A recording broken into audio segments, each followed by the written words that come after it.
sister playfully on the arm. Despite Sebastian's misgivings, she was pleased that Becca and Marie got along so well. The relationship brought out the best in both of them, she thought. Marie grinned. Her lips were stained bluish from the Beaujolais. Everyone's entitled to a secret or two. Nina boxed her again. Not on my watch. 1. Commissar Franzen is younger than he sounds on the telephone. Mid-30s, perhaps, with short dark hair and mild eyes. He doesn't look like a police detective, Nina thinks, before she realizes the only detectives she knows are those in films and on TV. But still, he looks like someone better suited to a caring profession than investigating violent crime. A social worker. Or a teacher. I hope my visit isn't inconvenient, he says, and shakes her hand with a smile that is unexpectedly disarming. No. Nina offers him a seat and sits down behind her desk. I do get male visitors here now and again, she says, but they're usually accompanied by their pregnant partners. He laughs gently, and she realizes he's interpreted her words as a joke. She notices the warmth in his eyes, and for a snatch of a moment, the reason for his visit seems forgotten. Then something in her stomach twists and hardens. She skipped breakfast this morning, couldn't face even half a slice of toast after Franzen called to arrange the meeting. She takes a deep breath to dispel the queasiness. Franzen takes a tic-tac box out of his shirt pocket. Would you like one? He asks. She shakes her head. He taps out 2 mints and pops them in his mouth. My allergy pills give me a dry mouth, he says, as if in apology.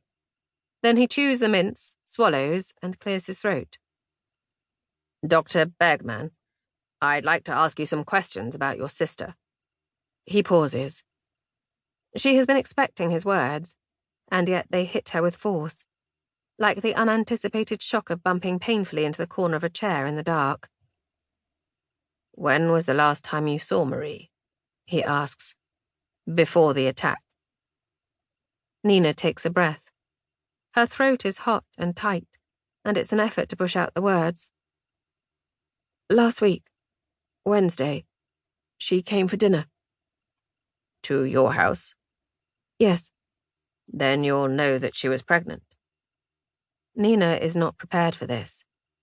She stares at him, wordless, can think of nothing to say.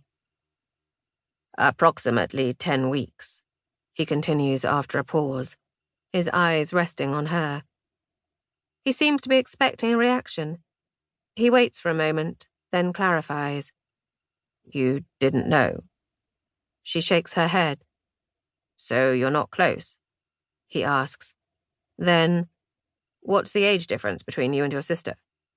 5 years? 10. And then, to correct his initial assumption, she says, We are close. She pauses. Very. I thought we were. Franzen puts his hands on his lap. I'm sorry, he says, his face flushed. I didn't mean to. I thought, because of what you do, professionally, I mean, your sister is bound to have told you. Marie and I are very close, Nina repeats. She keeps her face blank while her brain struggles to process what he's just told her. Perhaps she wanted to wait before she told me. For another couple of weeks. Just to be sure, you know? After 12 weeks, the risk of miscarriage drops significantly. She pauses, hears the words echo inside her head. This is what she recently told a patient when she confirmed an early pregnancy. The woman had been trying for years to become pregnant and was desperately afraid of disappointing her partner. For her, a miscarriage would have constituted a personal failure, and nothing Nina said managed to convince her otherwise. But Marie? Surely she would have known she could count on Nina's support and understanding. But then Franzen nods. Yes, that's probably it. Something in his voice, something soothing, gives her the feeling that he's right. That must be it.